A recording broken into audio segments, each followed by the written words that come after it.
Got daisies and unicorns, and here we are.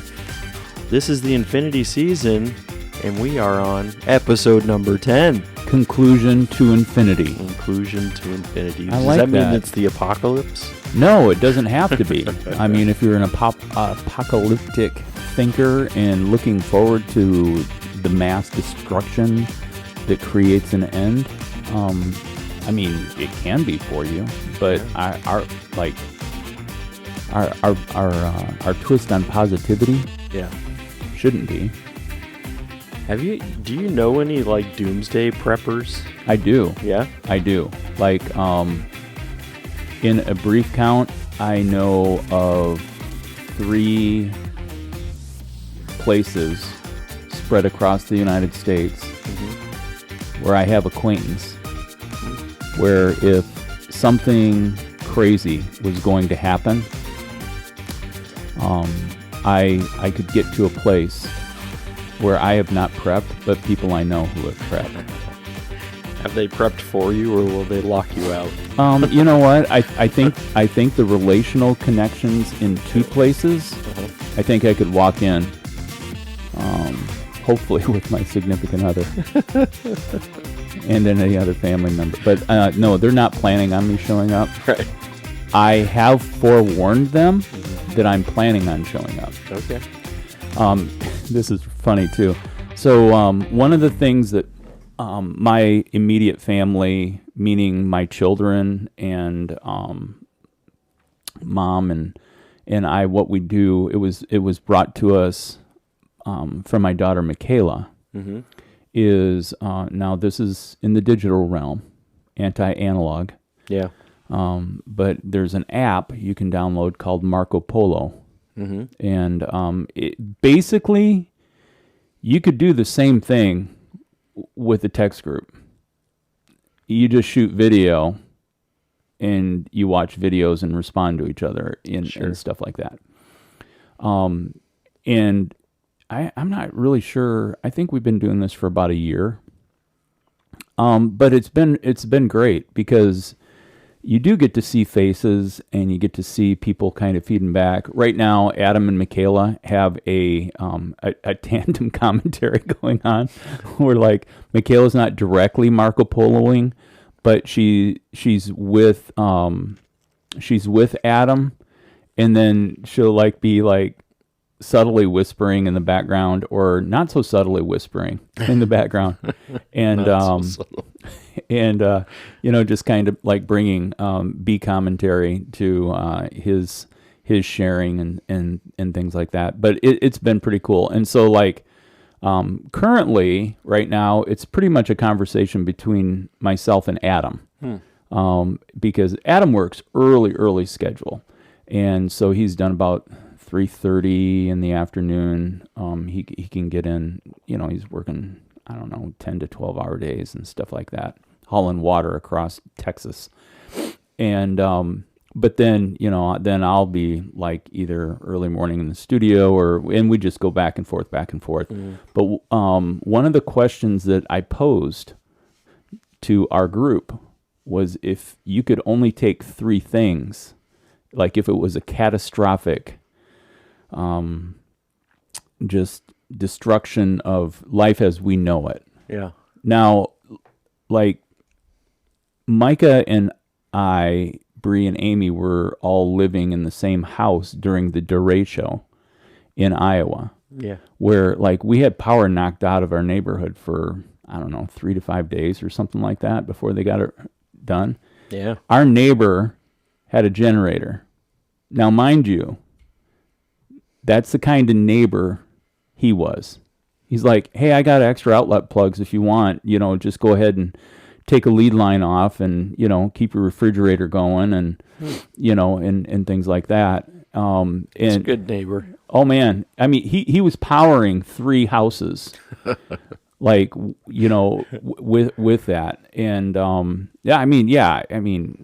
Blaine is an awesome human being. I mean, just smart, hardworking, fun-loving. Of course, I loved his playlist when he was playing music because he did a lot of folk, a lot of I don't know, just upbeat folk music and stuff like that. And but anyway, yeah. So like, you don't realize how much accustomed to the conveniences of our current cultural life until you go without it for more than 12 hours. Yeah. So anyway, so we were talking about, and it was just funny, the responses that came across. Now, this was during a time when I was restoring an axe. And so I was just thinking... An axe, like the instrument of chopping? Yeah. I just didn't know if it was like an axe. Or self... like a guitar. No. Literally an axe. Right. So I had picked up an old axe head and had it redone at Fontenelle Supply Company. Not a sponsor, but really good friends. Hashtag go to their website, www.fontenellesupplycompany.com, or Google fontenellesupplycompany.com Des Moines. And I mean, these guys, like grassroots, started doing leather work, and they started repairing. They would go to these old junker shops and find axe heads, and then or they ordered in walnut and hickory handles and refurbished these axe heads. Wow. So I had found one, and to have them do the work for this, it was basically like a roofing hatchet that was, and I wanted to give it to Micah for Christmas and stuff. I mean, there's a reason that they can have a storefront based on the prices that they charge. I mean, and these are guys too that are selling $400 pair of jeans that are the old, vintage, like, the same jean material that was back in the 20s, from the China mills and all this stuff. I mean, yeah. So, or if you're listening to this conversation and you're like, this sounds very hipster to me, the answer is yes. Yeah. But I mean, these guys are like the real deal in that their idea of a good time might involve a bottle of whiskey and a campfire, but they're doing that. Like, they're not sitting around watching Netflix for 18 hours, right. As their downtime. Their downtime is, we have a friend with 40 acres. Let's go help him clear trails so that we have a place to ride our dirt bikes. I mean, this is Iowa. I mean, It's a thing. Yeah. So anyway, then I had seen, I'm not really sure exactly what the name of the axe is, but it's more the size that you could attach to your backpack. I think it might be called a Boy Scout axe. Or like a hatchet, maybe? It's definitely longer. Like, okay. It's speaking of guitars, it's a 3/4 scale.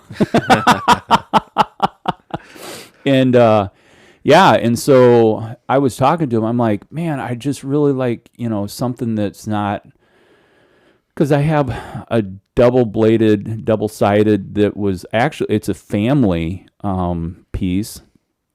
And I mean, I use that to actually cut wood for the wood furnace that we use to heat our home for the winter in the home that I grew up in. Wow. See, and you would think, were you growing up in the 1940s? I'm like, no, that was my mom.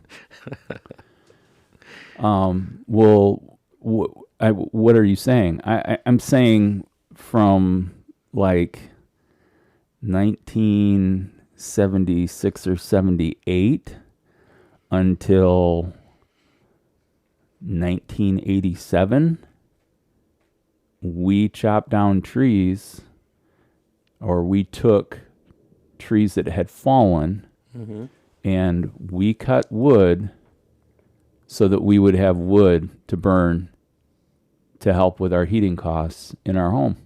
And we had a wood burning furnace in the living room. Huh. And so the deal was to keep it fed. It would go out probably during the workday and while we were at school, but like one of my jobs when I was walking in the door after getting off the school bus was to start a fire, and that would warm up the house. Yeah.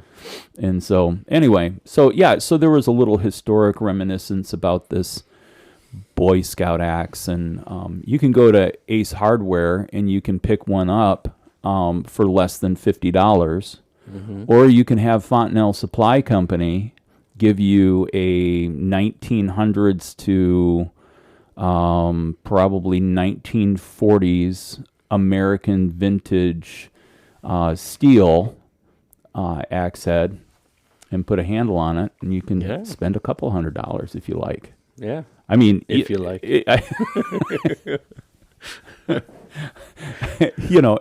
came with a Fontenelle Supply Company leather sheath to go over the blade so that you wouldn't cut yourself if you attached it to said backpack. But I would need to go hiking to have a backpack serve and function in the function of how a backpack ought to function if you're not living a suburban lifestyle. Right. Yeah.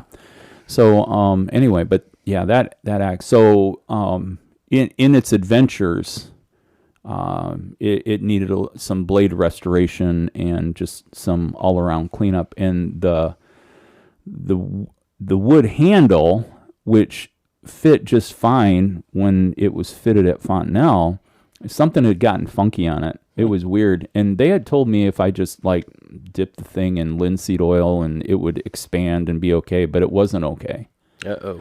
So then I pulled out the wood piece that goes in to push out the handle so the handle sticks and doesn't like fly off. Yeah. That could be dangerous. Fly off the handle. Uh-huh. And then I found out what the problem was, and that is that the wedge was getting caught on a shelf, a saw blade shelf, like they had sawed down, but then as it went down to tighten, it got hung up, and so then I just took a saw blade and took that shelf out, and then the wedge wedged in, and I just used that axe yesterday. Wow. In the studio. So you have it here in the studio, huh? Oh, yeah, just in case I get attacked. I didn't used to lock my doors in the studio, but I do now. Yeah. Just because I'm You like, never know. well, yeah, so like if I'm in a restaurant, people who know me know which seat I'm probably going to sit down in. I'm going to take the gangster seat. I want to see... I want to have my back against firm, like solid walls, and I want to be able to see where the bathroom is, where the server's coming from, and the door I can get out. Yeah. It's just... Yeah, I always like to see the front door. I don't always map out the bathroom server, but I definitely do the front door. Oh, yeah. Yeah. I mean, it's funny now because we'll get taken to a table by the hostess or host, and literally Amy will point at a chair. She's like, "Would you like that one?" Like she knows which one it is. Yeah. That's what Heather does too. She's like, "I think you probably want that one." Yeah. That's what we just went out for Caitlin's birthday. Yeah. She's like, "I think you'll probably want that seat." Isn't it good that our partners know us? Right. Yeah, and it just is funny. I didn't even notice I was doing it until a good buddy of mine, Josh Crawford. We were making our way.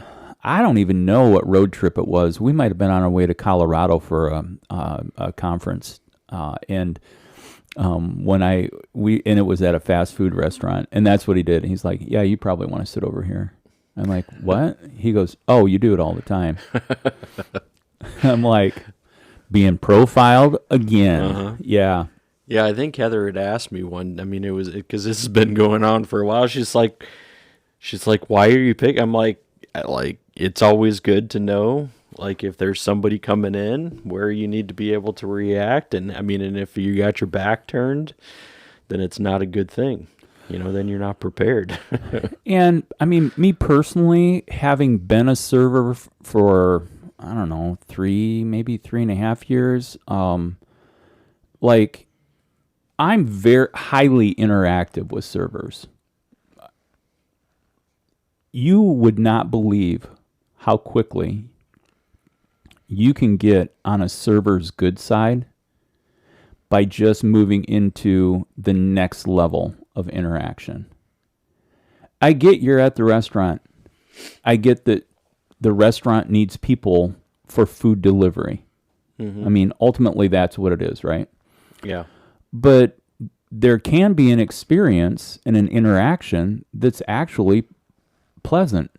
Right. And man, I've been in situations where the server has been worn out. It's late in the shift. They're at the end of their rope. They forgot how to tie a knot. And Right. you know, and if all you do is just say, "Hey, what's your name?" If they don't, I mean, If there's no name tag, or if there's no name tag, you know what kind of restaurant you're at. You're not at fast food, okay? Right. And I mean, so you know, just hey, what's your name?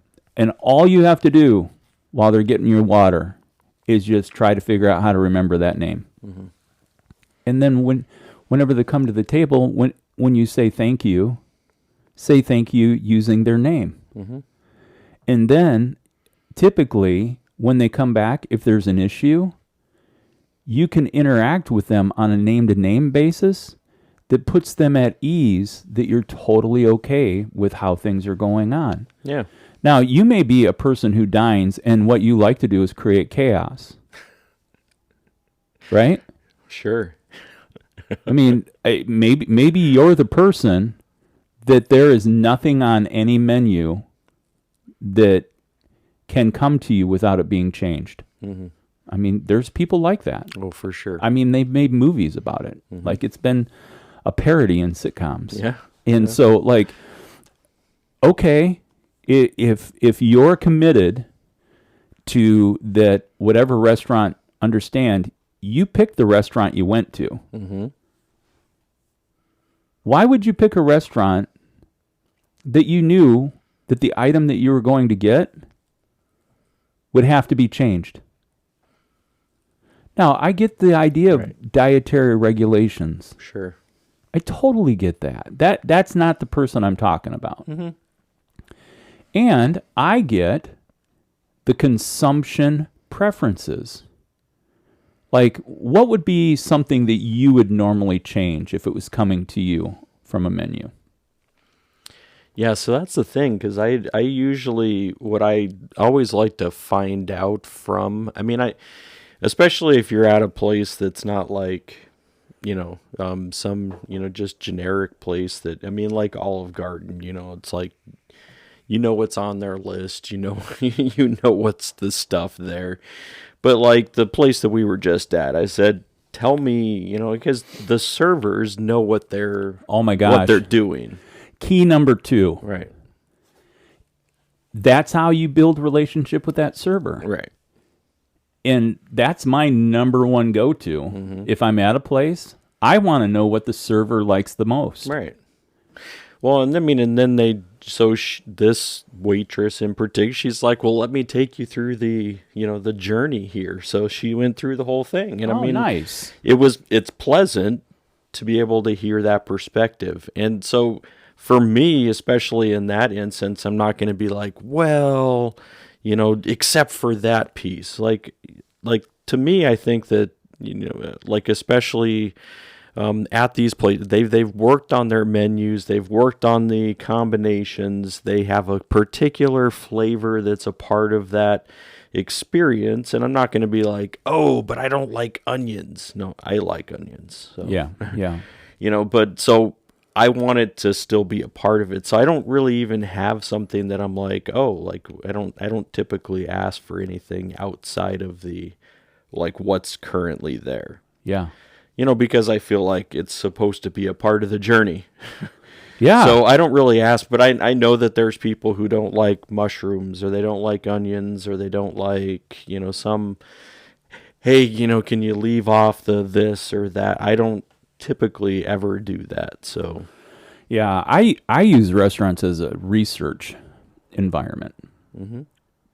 To your point, going to a place I've never been before, I'm going to ask the server, hey, what's top on your list? What are your best sellers? What, according to your palate, what do you enjoy? Yeah.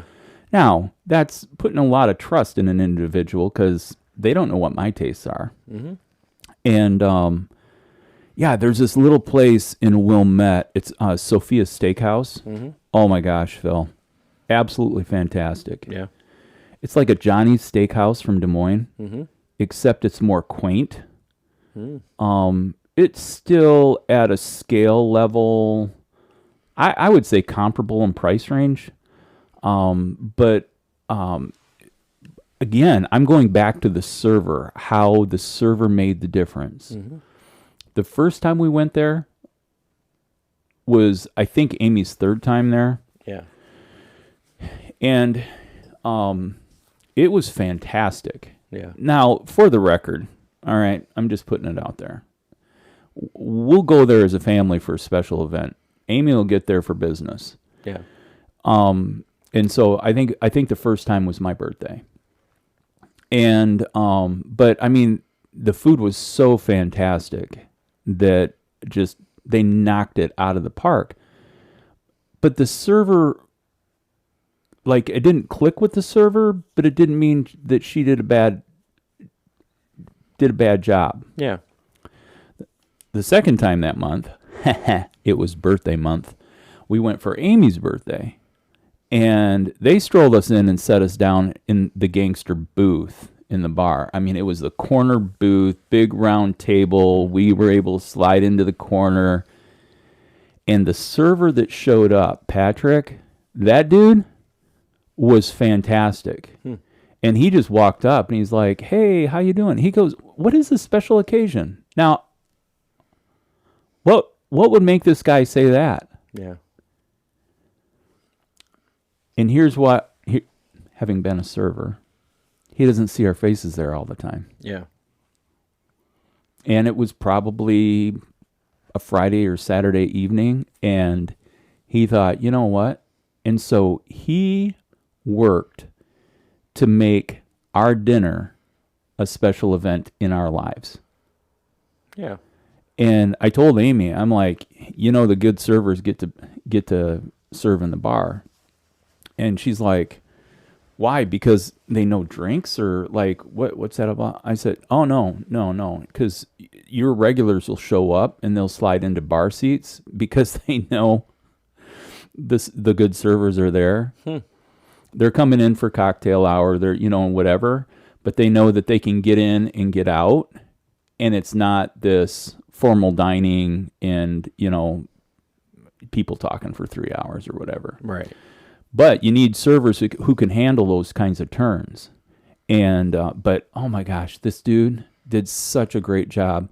And at the end of the night, of course, pulls out this incredible cake that was moist. Moist. And, pulls out this cake with a candle and lights a piece of birthday cake. And there was ice cream. And I mean, it was super, super good. And he even said to us, hey, this is on me. I'm not charging you for this. I mean, like, he just finished it up like that, but yeah, sir. And he made a recommendation that I took, and I won't follow that recommendation next time. And it was the difference between a bone-in and not bone-in ribeye that was there. They aged their meat for 30 to 40 days or something like that. And, and I actually preferred the which is really weird because I enjoy a tomahawk ribeye. But yeah, so anyway, we digress from mobster seats to servers to the experience.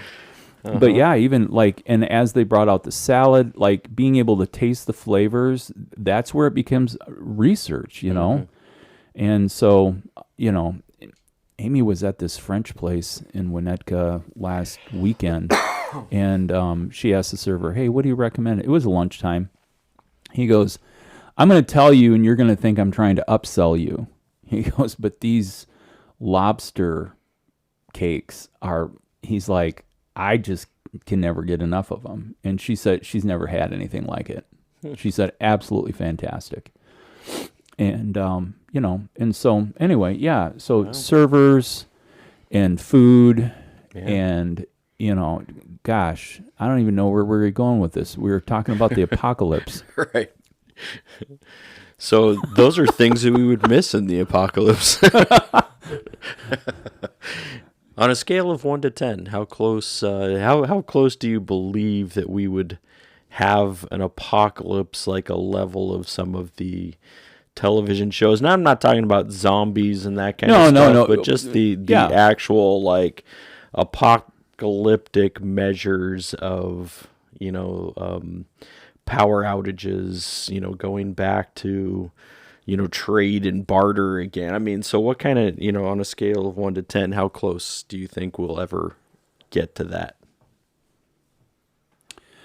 Well, that goes back to when we did have Micah on for an interview. I asked him, or maybe he and I were texting back and forth, and one of the things that I threw out there to him was, how many times has the human race been annihilated or closely annihilated and then come back? Now, I personally have been watching, people have heard on our podcast, I watch Curse of Oak Island. And after 12 years, they're getting closer, but they're finding some very, these two brothers from Michigan are doing research that has moved to the next level. And about 4 years ago, they're like, yeah, this is about the story. Yes, we're here mining for gold. I mean, we're looking for a treasure. We're looking for the lost Ark of the Covenant. We're looking for the chalice of Jesus, Raiders of the Lost Ark thing. And, right. Maltese Falcon shit. But the longer, and maybe it's because in the last 4 years I've shifted into a different season that I can really appreciate these gentlemen who are in their 60s and 70s, committed with actual scientific people, like their team that they're building. Now they have a global network of people who are reaching out and doing research and stuff. So this last episode this week was, they went to Italy. I think that they're going to find out that the place where they're digging, it actually has tunnels that are based on the crucifix necklace that they found 4 seasons ago. Because there's proof of that in Italy, of this tunnel system that was dug out. And it makes sense based on the size that this is a place where riches and stores were held. Wow. But how this is changing is that, our history books say that Columbus discovered North America. And, they're dating this thing back to, 400 to 500 years before Columbus ever made it to North America.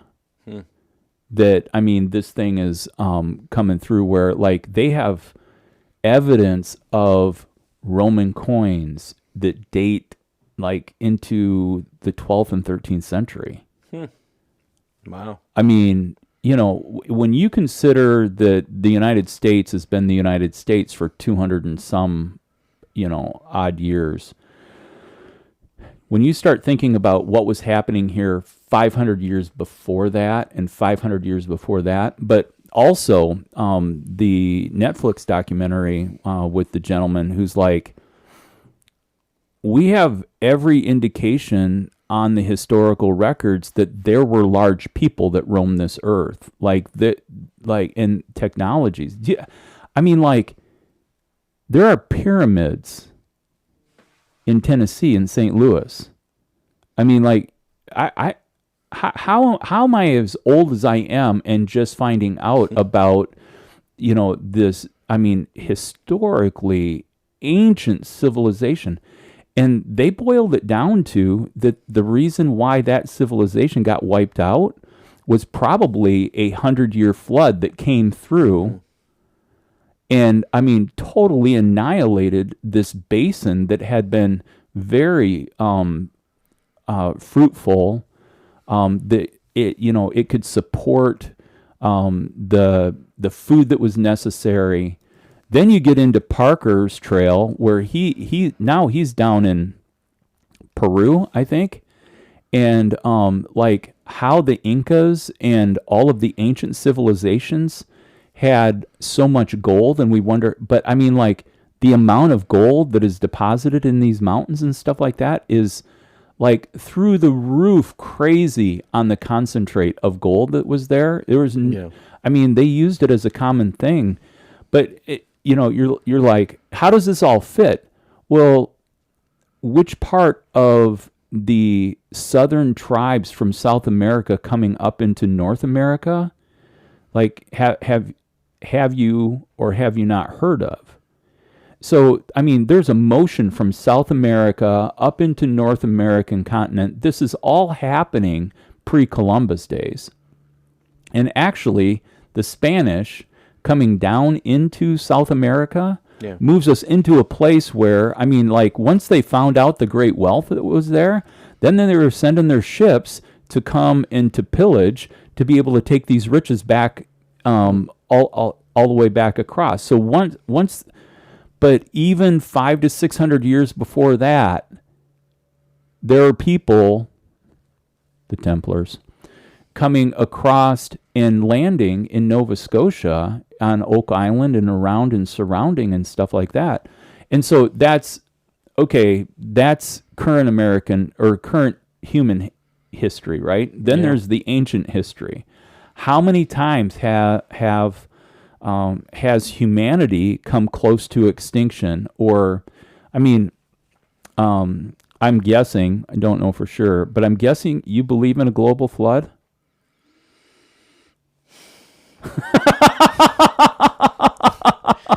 Depends who's listening.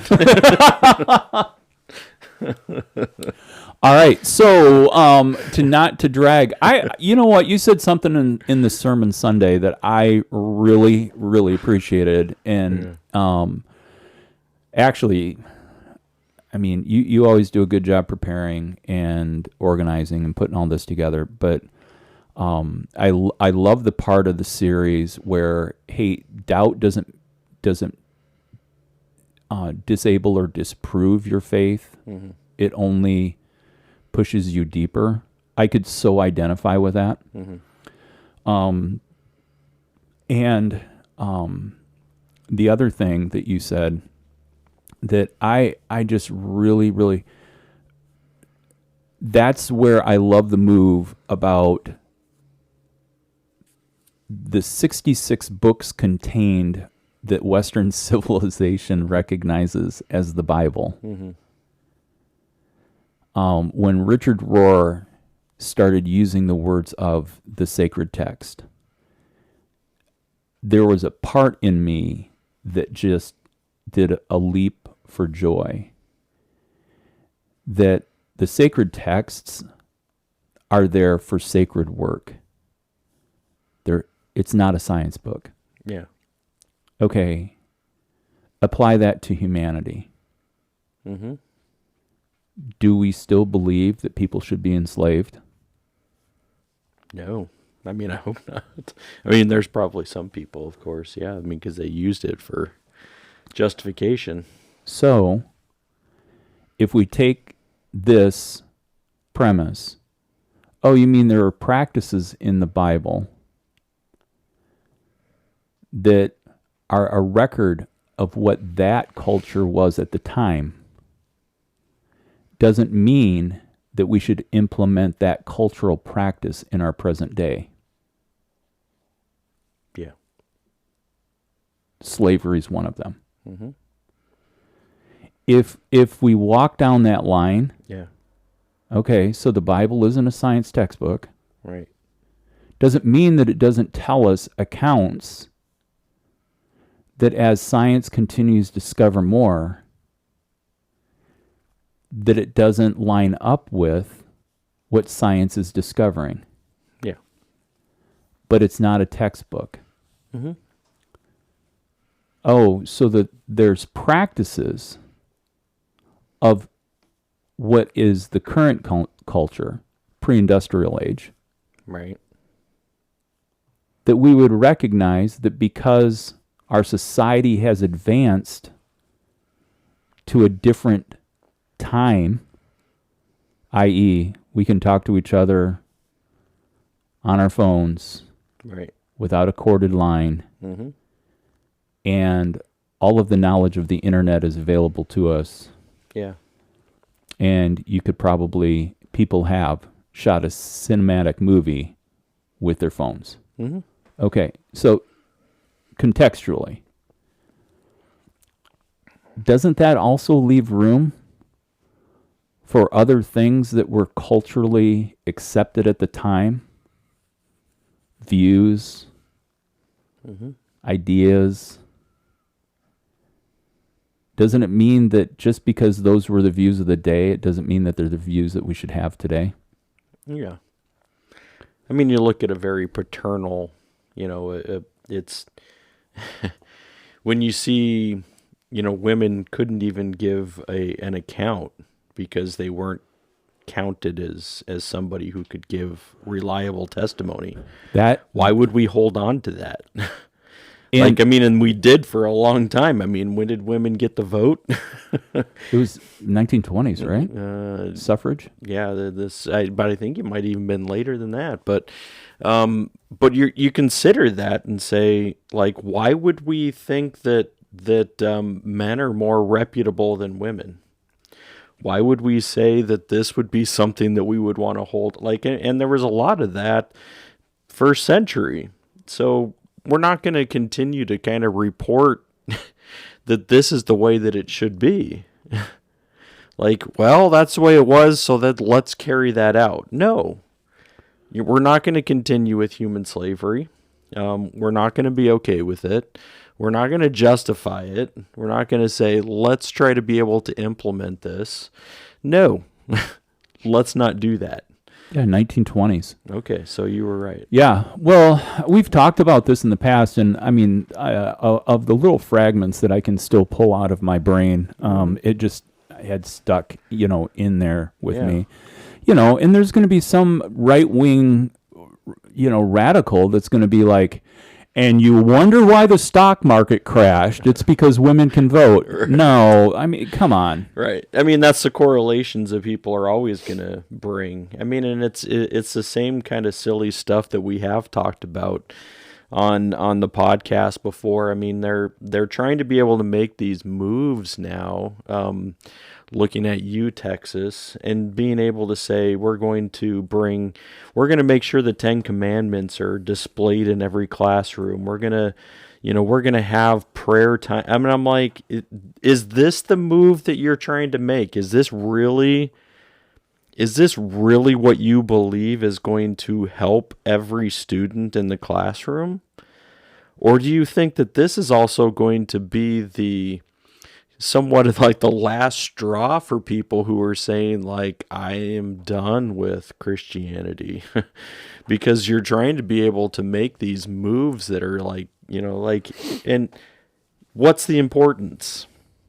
And if we're actually going back to that, we're not trying to, the nation was not founded on Christianity as the state religion.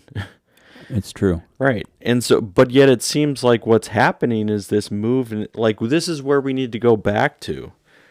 Well, go back to where? Like, that's not where it was started. Yes, you can say some of the founding fathers were Christian. Some were clearly not. And so even though when you're looking like, so why are we thinking everything then was better? And this just came up last night. We're looking at Ecclesiastes, and it is part of the sacred text. Solomon talked about it, and he says that the fool, looks back and says the good old days were better. And he's saying this is not a good move for us to make.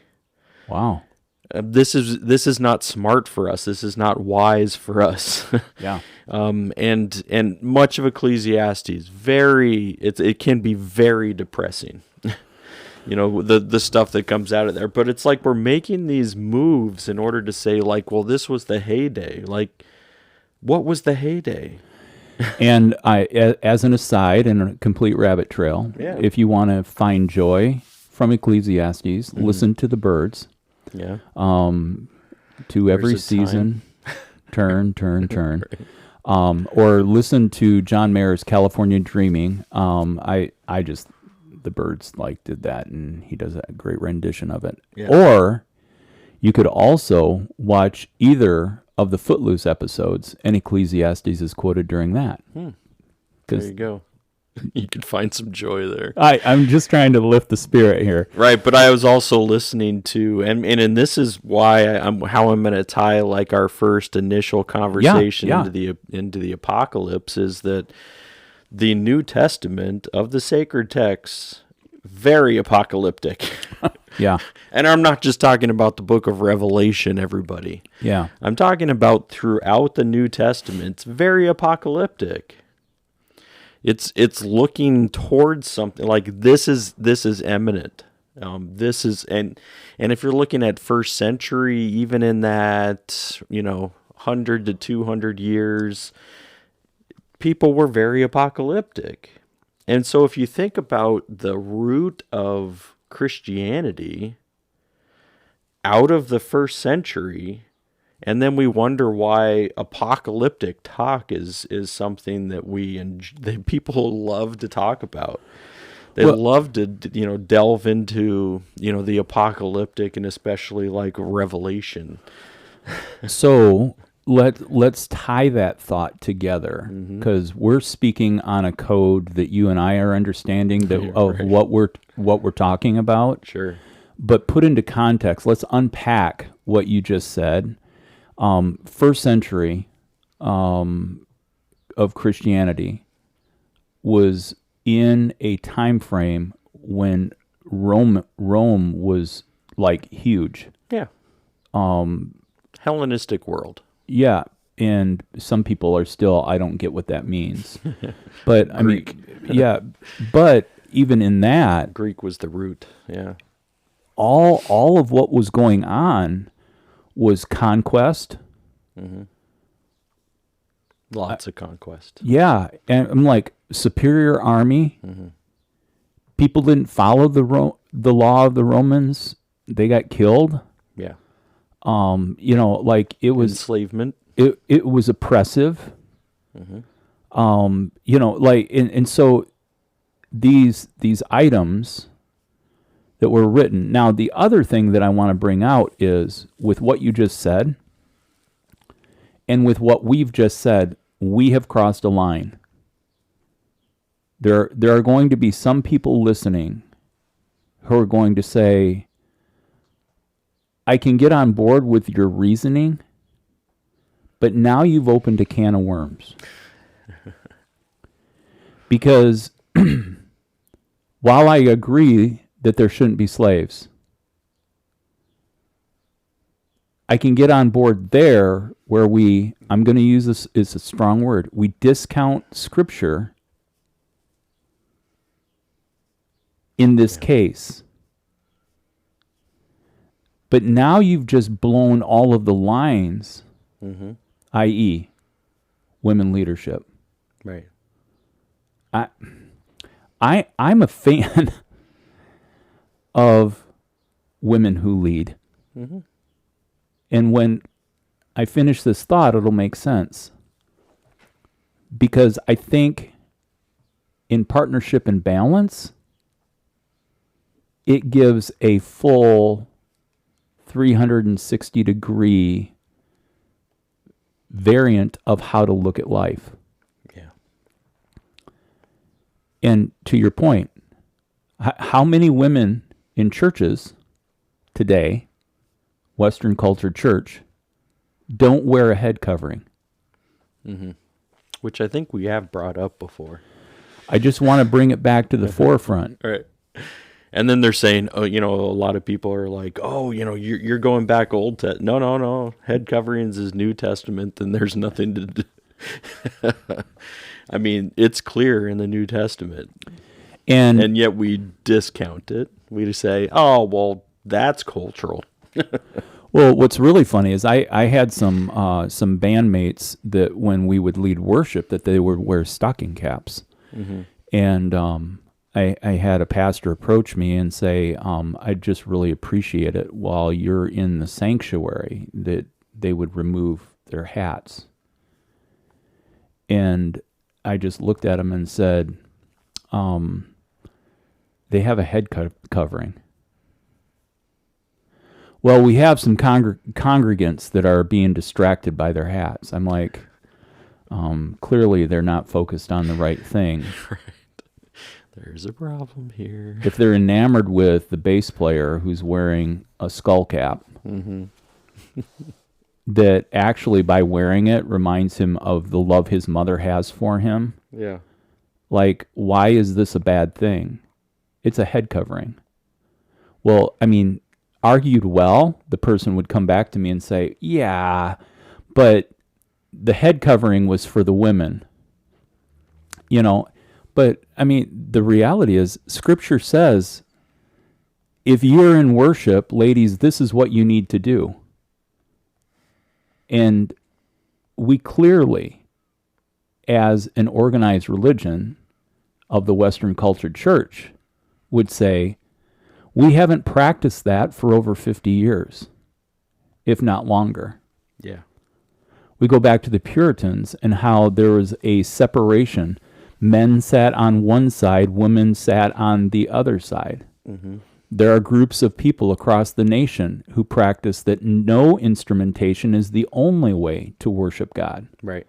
And yet Scripture says, clearly, Old Testament and New, that instruments can be Worship used. God with the harp and the lyre. And if you don't worship, even the rocks will cry out. So, I mean, I'm going down this line to say, actually, I'm building a case for, we've already moved into a place regarding the sacred text that how we interpret it is to our own bias. Right. Now, going back to the part that you brought up is, why would we be surprised about this apocalyptic? I wonder, on my last assignment to preach, you had asked me to preach on the power of testimony concerning fear. And I dove into the sources of what the main sources of fear are. And one of the main sources, roots, there's 4 main roots from Psychology Today. I actually keyed in Psychology Today and stuff because I know that you're a fan of them as a scientific source. Yeah. And but one of the fears is personal extinction. And in that, could it almost be brought to the surface that apocalyptic process within humanity really boils down to the core of the fear of elimination? Yeah. So what's spiritual about this at all? I think through the seasons of life, spring, summer, fall, winter, I would guess that my season right now is really more of a fall season in life. I'm telling you, going through the spring and the summer, that's a blast within the mind of humanity. Sure. But heading into fall and winter, well, what is that about? It's about elimination, which actually we talked at great depths a few episodes ago about this. Right. And so my question, I still would like to know how many variations of the earth in its inhabitation have actually really occurred. I could be of the belief that there are yeah, you just don't go building the pyramids. Like there's stuff around here that has been done that is beyond. Like we don't even know how to do it right now with our own technology. Yeah. So I don't know. Yeah, there's that place, I think, closer towards central Illinois, somewhere in there. It's called the Mounds. And there was a whole, before, and I think there was some, I mean, Illinois used to be a lot of water. I mean, there was a lot of water here. They figured out a drainage system. That's how they created the, crops for, all kinds of stuff, whether it's corn, soybeans now. But there's a place. I mean, the mounds are like there was a civilization that was here. There was a people group that was here, and This is actually the same place I was talking about. oh, were you? Okay. So when I was talking about that, there is a place in I had actually forgotten that it was in Illinois. Yeah. Oh, so you were But referencing the same then? I mean, the mound Yeah. is actually a pyramid. Right. Yeah. Yeah. Um, So I went there. Cahokia. Yeah. Yeah. The Cahokia Mounds. Yeah. Collinsville, Illinois. Right. Yeah. Which is southern. Yeah. So it's further closer towards St. Louis or Missouri border. So, but I think, I mean, to me, it's fascinating to learn that, this big mound was something. I mean, like currently, I mean, I think about I'm not relating the two, but the mounds that we have right now, a lot of it is trash. So we've had these, these hills, and I remember places, like Arizona, where we have the garbage, right? The place where everything goes and gets dumped, and eventually it grows into mounds, and eventually what we're going to do is just cover it up. Let's just throw some grass and some, and let's see, if we can just cover up these mounds of dirt. Now, we're not building pyramids, but we're building mounds full of junk. And eventually somebody's going to go back to that and excavate the land and figure out, like, what's underneath here. And it won't be as glorious as finding a pyramid, but No, they'll be able to go through and, Right. Find a McDonald's hamburger that has not a Twinkie. disintegrated. Twinkies last forever. Speaking of Twinkies, we found these mini cupcakes at our local grocery store. Yeah. They're made with yellow cake and have white frosting. And it's like having a really fresh, good Twinkie. Wow. Yeah. So I digress. I digress. Yeah, but I mean, I consider that, as an opportunity to be able to say that there's civilizations that have been forgotten, people groups that have been forgotten, and for some reason we've buried it and said, let's not talk about them. And I don't know. So I think, going back to that, the, apocalyptic talk, is being able to consider, like, what does this mean? Like, why is it that we are shooting for some kind of, like distinction or extinction level event where we're thinking, this is it, and is it because there have been events like this? I mean, you talk about, science, and science tells us that there's been events, whether it's a comet or whether it's a flood, things like that have caused extinction. Yeah. Over the course of the history of the earth. Yeah. So we know that those things happen. So is it just like innate in us that we're like, this eventually is going to happen too, and that we're eventually going to see this extinction level event occur amongst us, and so we're so worried about it that we're you get doomsday preppers. You get people who are like, let's figure out a way around this. Let's figure out a way under this so that, if something's happening up here, let's build a bunker. Let's build something underground. Like there's all of that, dude, right? I know people who have taken excavators, dug holes, and created and then sunk the big containers Yeah. and covered them back up with dirt, run electric with their own generators.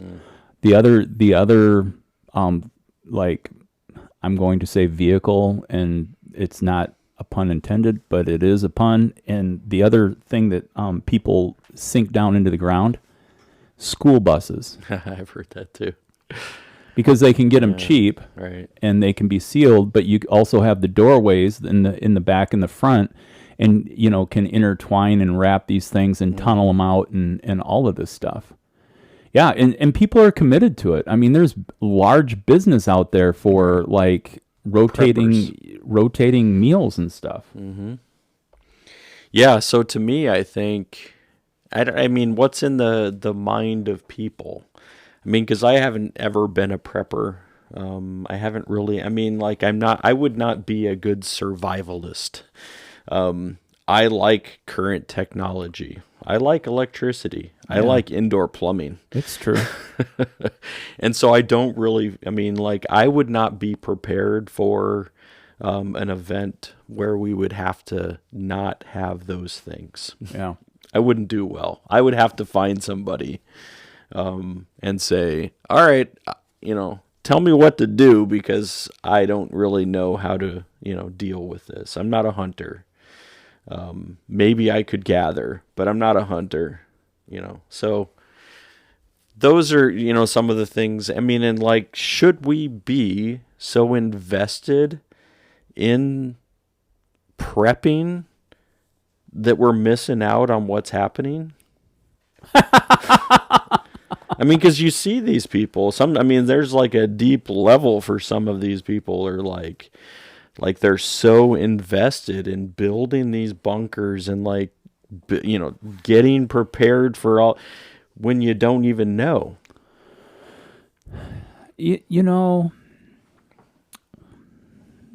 Sometimes I just like to boil this stuff down to, is if you have a hobby, do you do your hobby all week long, or is it something you do on the weekend? Right. And then there's other people who, you have to ask the question of, I think this goes back to our other episode of what drives you. But some, I also see the call for apocalyptic living in regards to tribulation and some of the how does what's that theology that's based on different segments of time frames? Dispensationalism. Yeah, the dispensationalists believe that, for instance, so there was the dispensation of innocence. Schofield was a large proponent of basing a theology around section seasons throughout the scripture text or the sacred text. And so you go from the dispensation of innocence with Adam and Eve being in the garden pre-fall of man, and so then you get into the dispensation of the church, which would be post-ascension of Christ, and the institution of, and based on dispensationalist theology, the idea of the workings of the Holy Spirit in revelation, speaking in tongues, new information to be passed on, that's sectioned off, that it can only happen in that establishment of the church. So, there's limitations that not only are created by what the Bible says, but then there's also a man's ideal of organization that formats that this is how you should believe this is applied. And then there's the dispensation of last times. And then in that organization of it, we move into our apocalyptic frames and things like that. But I do see that there are people who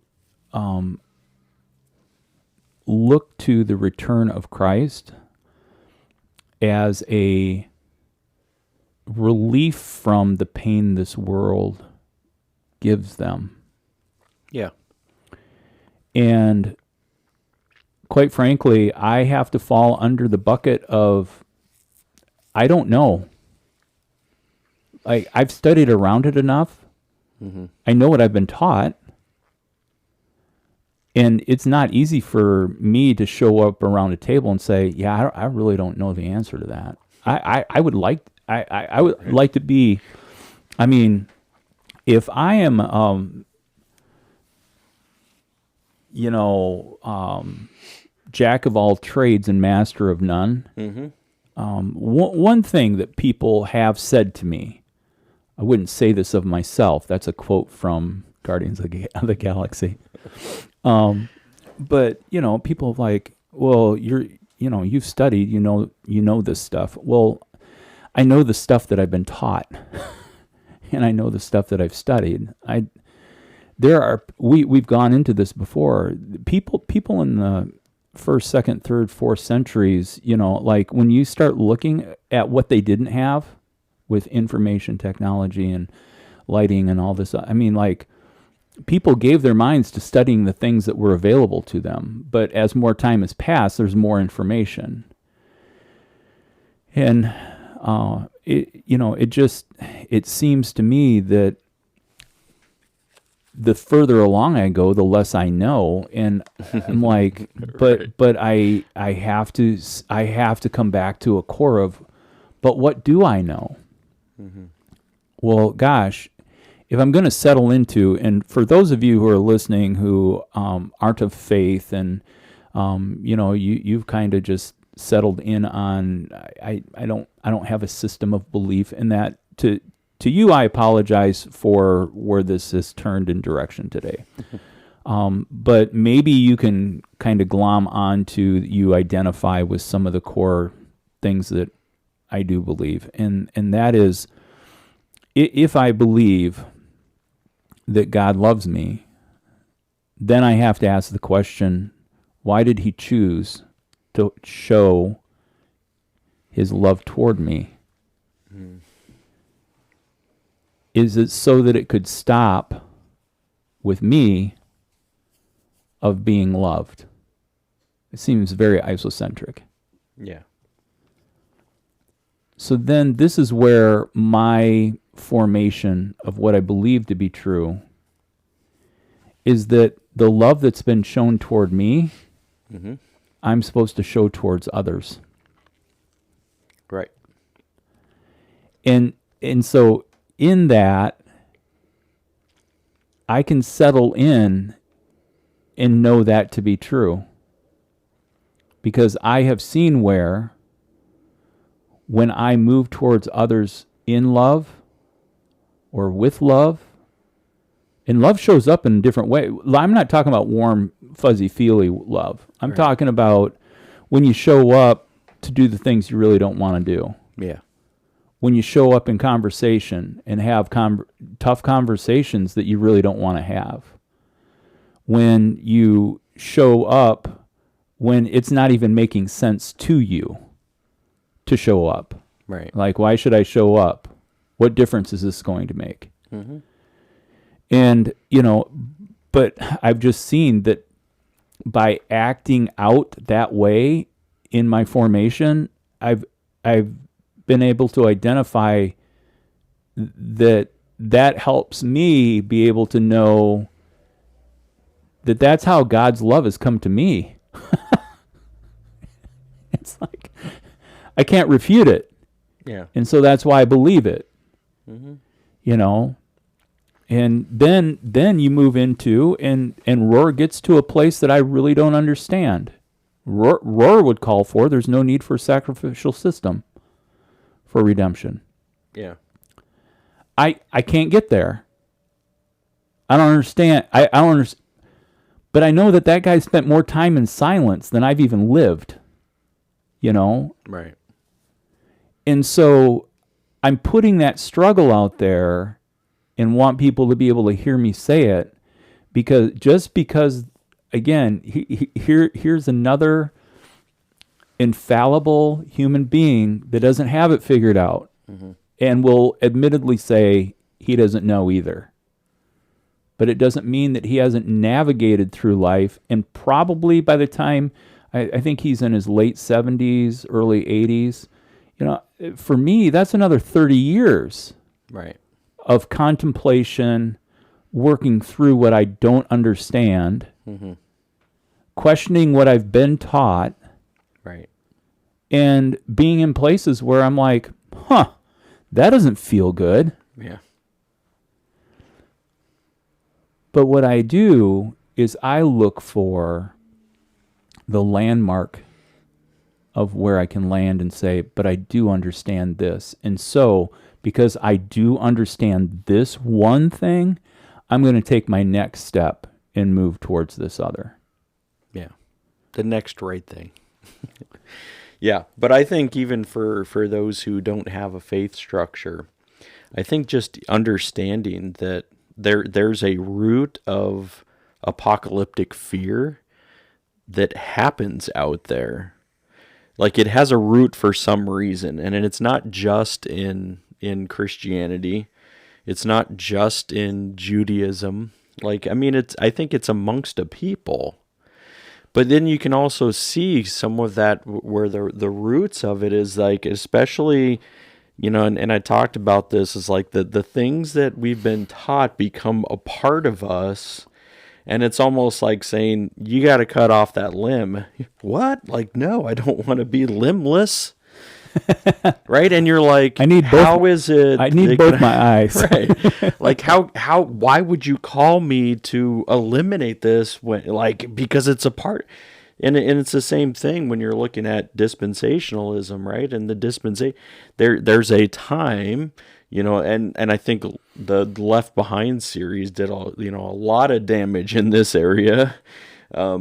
That they came in with this theology that was right prior to that. The late great Planet Earth was I think the start of it, of dispensationalism. There was another one too. Right. Yeah. But I think that it was then rooted in a lot of people that like this was going to happen, and then this was going to happen, and that because they were taught that by people who they trusted, that it became a part of them, and there became certainty.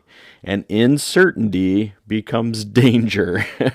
Because when you're really certain of something, then you're like, that's the hill I'm going to die on. And then that's where we set up more tribalism. That's where we set up more, enemies. Is like, so whoever's not on the side of dispensationalism then there's fights amongst Christianity. Right? I am not a dispensationalist. I don't think it's a good structure.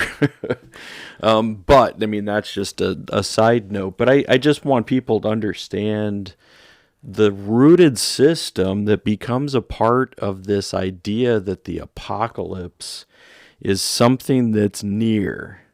Right? And it has been. And I would even say, according to the, sacred text, that it happens already in Genesis. Like in the very beginning, there's already apocalyptic language. Yeah. I mean, so we're not talking about, like, I mean, this is a part of the system. Like, this is coming. Like, this is happening. And it's not, years down the line. We're talking about, soon. Imminent. Soon. Like, and it always Warning, has been. Will Robinson. Right. Warning. And so I think that's where this nature, I mean, why I started off with this apocalyptic talk, is that a lot of our conspiracy theories are towards the apocalyptic, even if it has nothing to do with like religion or whatever. It's apocalyptic talk, like elimination. And you talked about that extinction. People are trying to eliminate us, extinct us. Yeah. I know that's not the proper use. So. Sure. But I'm just saying, like, a lot of it is like saying they have a goal for us, like whoever they is. Yeah. They, in this big term, are going to eliminate us, make us sure that we're extinct. This is the goal of this group or whatever. Like, it's now a part of this human existence that this thing's going to happen. And why do we know that? Because art imitates life. Mm-hmm. And guess what? Lots of apocalyptic shows. Yeah. Lots of apocalyptic movies. Because we're planning for something. I just started Station 11 on HBO. Yeah. And it's been a slow ride into it. Like, I'm almost at the point where I'm like, I need to do this where I can actually sit and take in all the things that are going on. But basically, a flu-based annihilation of most of humanity, but there's some humanity left over. Yeah. I want to pick up and tie some bows on the strings that you dropped. Okay, so when we talk about dispensationalism, you can drop it into Google. Mm-hmm. And so basically we're looking at 1800s. John Nelson Darby was an Anglo-Irish Bible teacher and one of the influential figures amongst the Plymouth Brethren, which I would say Plymouth Brethren is pre-Baptist and also kind of Puritan-esque in approach. The founder of the Exclusive Brethren. I see a movement happening here. See, that would become the point of separation. Yeah. And separation on a personal level, separation on a strategic interfaith level as well. Mm-hmm. To take people back, a flashback, if you look at when the Beatles stormed the shores of the United States. You think of the great evangelist, and just the idea of what people were standing against during the 50s and 60s. Yeah. But there's a move, Plymouth Brethren into the Exclusive Brethren. The exclusivity of, I have a greater knowledge than you do, and this is what's right. Right. He's considered to be the father of modern dispensationalism and futurism. Pre-tribulation rapture theology was popularized extensively in the 1830s by John Nelson Darby and the Plymouth Brethren, and further popularized in the United States in the early 20th century, 1900s, by the wide circulation of the Scofield Reference Bible. And so that just brings, there's lots of reading. He's a rather attractive gentleman. Which one, Schofield or? No, Darby. Darby. Yeah, the Irish. Uh-huh. And so that helps. I think he aged well. About 1870, he looks like a very stoic, long, sideburned. Darby, that's his last name, right? John Nelson Darby. John Nelson Darby, there he is. All right, let's see. That's Schofield. He always comes up apparently because they're tied together. So apparently Charles Haddon Spurgeon, pastor of the Metropolitan Tabernacle and contemporary of Darby, published criticism of Darby and Brethrenism. His main criticism was Darby and the Plymouth Brethren rejected the vicarious purpose of Christ's obedience as well as imputed righteousness. He reviewed these viewed these as with such importance, so central to the gospel, that it led them to publish a statement about the rest of their belief in the sword and the trowel.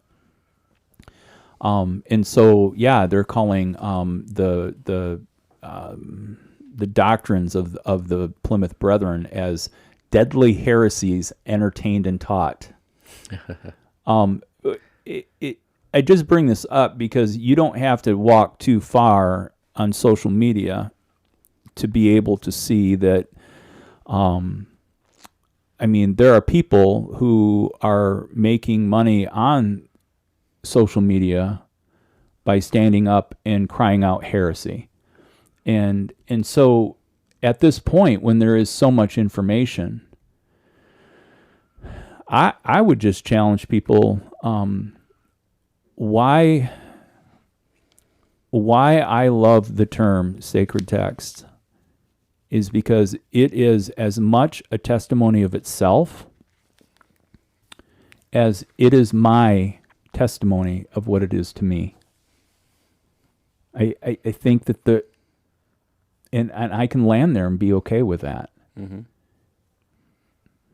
I think there's many people who put the sacred text and lift up without even questioning what other things were available that were not canonized, which basically is a bunch of white dudes getting together and proving, saying, this is what the Bible shall be. Then moving into the next layer step was, this is the infallible Word of God. Mm-hmm. Determined by who? Determined by fallible human beings. Yeah.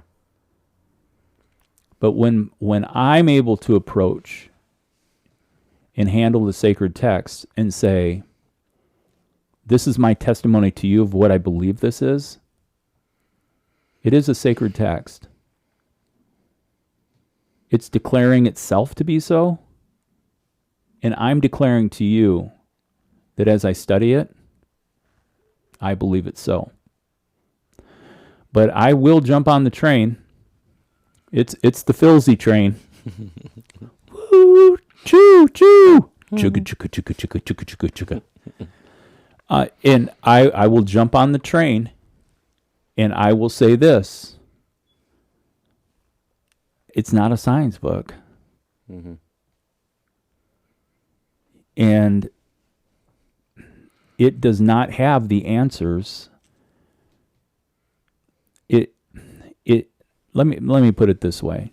Not that it doesn't have the answers. It does take navigation for current cultural application. Yeah. I don't think there's anything in the Sermon on the Mount that I would say, check, need to discount that. But even any theologian would say that interpretation is based on, like, the law of hermeneutics, which again, made up by human beings. But in those laws, like, let me bring it like down to brass tacks. Right. You're okay? Hermeneutics is a big word. So, like, one of the things is when you go into the Psalms, what are the Psalms? I would say that they are the human groanings. Okay. So you have human groanings. They're songs. Yeah. Right? I mean, so they're in Hebrew, they're songs. They're poetry. Mm-hmm. How you some worship texts there, worship songs. Yeah. Mm-hmm. So as you look at that, you read it through that. You know, this is instruction on how to engage with God. This is instruction on a poetic declaration of the person's situation. I mean, think about David as he wrote portions of the Psalms text, and he what he's doing right there. You know, he's going everywhere from declaring the greatness and goodness of God to questioning why God's judging him or why things have befallen or like been against Israel. I mean, like that's all handled there. Yeah. Then you go into Revelation, and John is exiled to the island of Patmos, and you know what?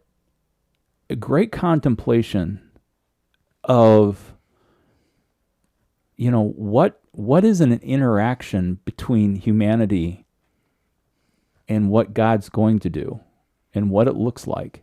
Mm-hmm. Okay. You get into the theologies of then you have the personal accounts of the Gospels, and this is the life of Christ and the words of Christ that are shared. And I mean, there's the interaction between divinity and humanity and the encapsulation of that. All of these things, we take it into and look at the reference where, like one of my pastors is like, you just don't like open up the Bible and read a scripture and it says, and Lot killed himself. And then you go and you just flip open scripture and it says, "Go thou and do likewise." That like a magic 8-ball. Yeah, the magic 8-ball approach. Mm-hmm. Oh, I'm going to flip this open. Mm-hmm. And so there's a part of systematic reading through to get whole picture looks. What's that one Bible like through the Message? No, I'm thinking about like, isn't there a series where? Oh, the story? Is that? Yeah, the story. The story puts the Bible in chronological order, right? Instead of it being in the order recognized by the canon. Mm-hmm. So anyway, I derailed off into that, but I think that there's a part where, for people who are listening, I know I've got a couple personally good friends of mine who are young believers, who, as they're navigating, hey, like, I hear you talk about this guy Rohr, I wanted to make sure that they got to hear from me personally, that there's things that Rohr gets into that I have a hard time grasping, and and so just know that, and I think that the other part in transparency is, just because of me in this season at this time doesn't mean that there's not wrestle that is occurring concerning what I believe and how it fits together. Right. But that's okay. Yeah. Like, I don't stay awake at night in fear that God doesn't love me anymore. Right.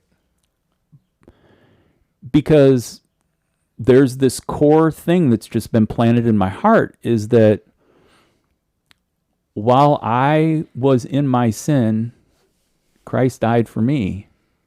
While I was a sinner, God loved me. Like God moved to me. I didn't move to God. Mm-hmm.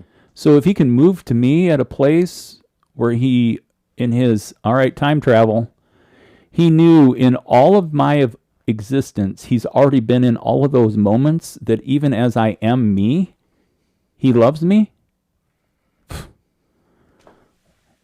Why not get a good night's rest? Right. But he didn't love me to pour into me for me to be a storehouse. Mm-hmm. I'm a warehouse where these things are stored to be sent out. Right. See what I did there? Uh-huh. Yeah. Yeah, and I think that certainty is the tricky part, because I think early on, I mean, like, we always like, let me know if I'm right on this, right? Yeah. I mean, we want to know that we're right. And I think the certainty part is and that's the thing that gets tricky the later on that you get with it. You're like, I've become less certain in some of the things that I thought I knew. And that becomes where you're like, I don't know if my foundation is, everything shook. And people can get really disturbed in that, when their certainty is shook. Because then it shakes your foundation, and then it just messes everything up. Yeah. And that's where it's like, but But why? Why do we have to be so certain in order to understand, or to at least even continue to dig? I Like, have why is it that we're searching for certainty? And like that's the thing that we always need. I have a theory, and this is just a theory based on the life that I've lived. Yeah. Because I actually asked that question when my life's journey brought me to Glory Day Lutheran Church. Mm-hmm. I'm like, God, you have to freaking be kidding me right now. How do you transplant an ex-Baptist pastor who had gone from being a Baptist pastor to a like Baptist-costal? Mm-hmm. That's what I called myself in the day Yeah. when the friends that I was hanging around were all Pentecostal, Mm-hmm.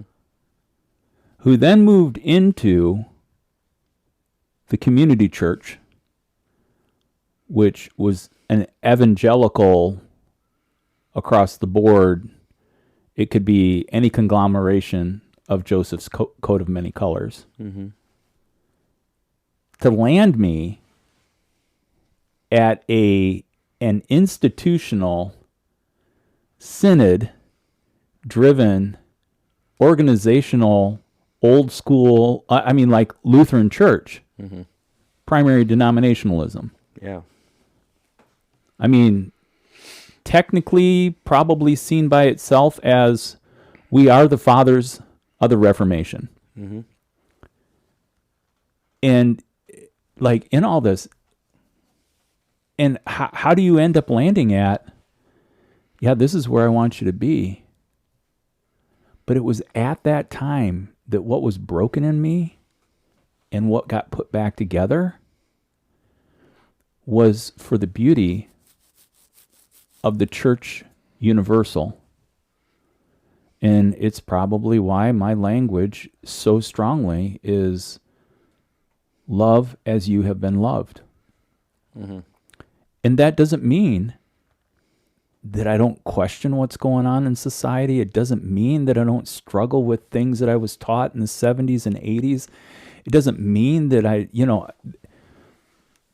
but I see an invitation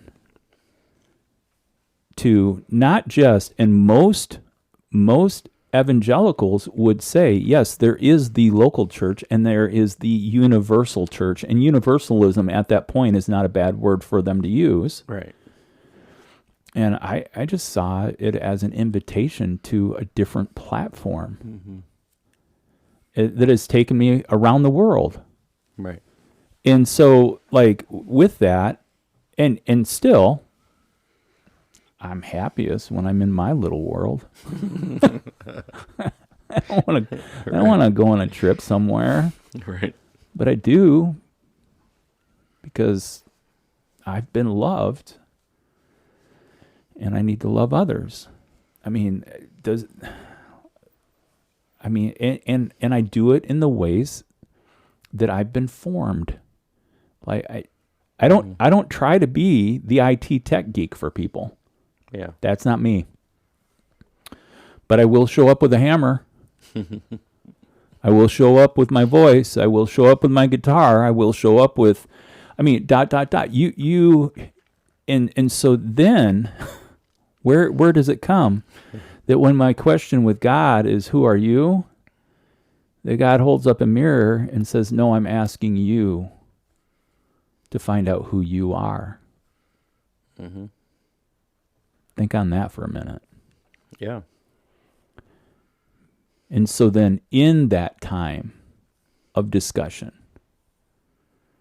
then I get to come back and say, but you say there'll be a time when I'll look through the glass and it won't be dimly lit, but I can see myself as you have known me of what I will become.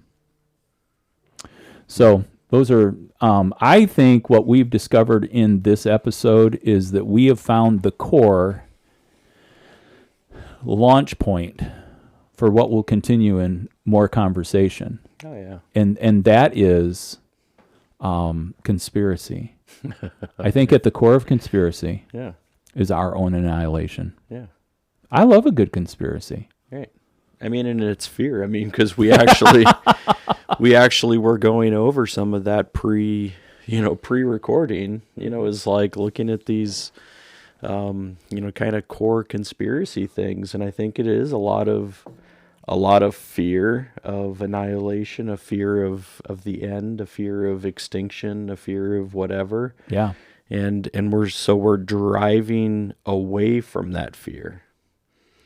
And I think it's an opportunity for us to be able to dig in to say, all right, so if I'm fearing this and this is going to be my counter reaction to my fear, like what is that causing as well?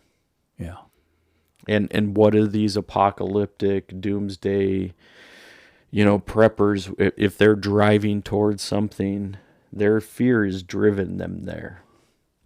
And I think that's where, looking at, season 9 and saying, all right, we're gonna probably take a look at, the fears that drive people, and it's digging into the conspiracies, because that's where a lot of people are. Then there's a communities of people who are driving these things out of their own understanding, out of their own fear. Yeah. Yeah. So. Well, I got a great idea. Yeah. And I'm not going to share it with the audience.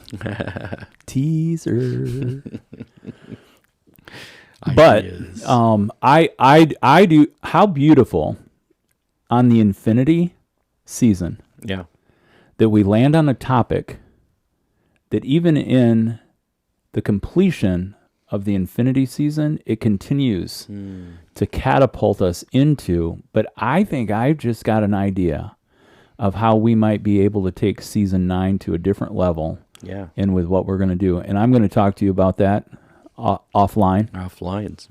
This is like a cliffhanger. Yeah. For the Infinity season. But the cool thing is that we did talk pre-shoot this morning, that we're not taking the typical seasonal break. Because usually I would be for, let's not do this for at least 2 weeks. And if I can not do it for 3, that would be cool too. But we got a good rhythm going here. And so we're going to be planning to be back in the studio next week, launching the Triple Threat Season 9. 3 threes. Yep. So it's 333. 3. Season 9. And at the core, taking fear of the apocalypse to springboard us into some very specific conversations in regards to conspiracy. And maybe you have a favorite that you'd like to share with us. Maybe we should get back to our correspondent Micah down the road. And of course, we will mix in with that not only the gravity of the extinction of humanity, but the frivolity of nothingness. I mean, and just we'll pick out some parenthetical breaks where we can just talk about nothing for at least an hour and 15 minutes. It's true. What do you got, Phil? Nothing. Yeah, nothing. All right, we're signing off. Thank you, everybody. All right, take care. Good to be with you. Oh, this was fun.